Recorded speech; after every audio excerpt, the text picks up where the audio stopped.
It's necessary. It's going to teach them to learn how to work with each other, checks and balances. They're going to have to get it together. Also, people are going to need to do their research. Obama's not running that place by himself, so we can't just blame him.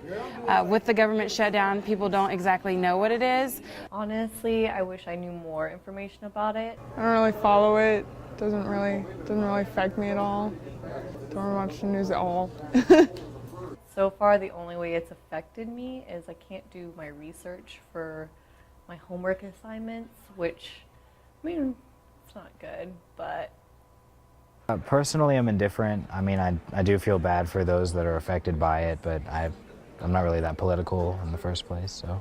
I'm very scared about the government shutdown, and the reason for that being is the way I go to school is through FAFSA, Federal Student Loans. So if I'm unable to get that, I can't be here. And that's a very real, that's a very scary thing for me personally. So, you know, I'd hate to have to take time off from school, but if I can't afford to be here, you know, it doesn't leave me a lot of options. Everybody's broke around here, so, you know, spend wisely, save if you can't afford to save. Ask yourself why.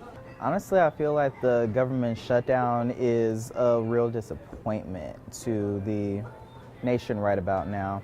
I wasn't really following it too much in the beginning, and it didn't really start hitting me until it started hitting a few of my friends. For example, I have a couple people who work on post over at the commissary who ended up not having a job for a while because they had to shut the commissary down. I had a few friends who were on scholarship with the JROTC program over at UCM who no longer have that scholarship because the JROTC program shut down. I feel bad for like the people that are like ex-military and the veterans and, you know, those that really do need the government jobs that are being furloughed. It's just really frustrating that our government cannot come together in just a common sense type of factor. Like, you're really affecting people's lives, you're affecting people's paychecks, and you're affecting how people can make it from day to day, just because you don't want to come together and make a consensus on a decision that should have honestly been made a long time ago. So I feel as if it wasn't necessarily needed. I feel that a lot of the decisions should have been made a long time ago, and that honestly our government has a lot of work to do in getting better.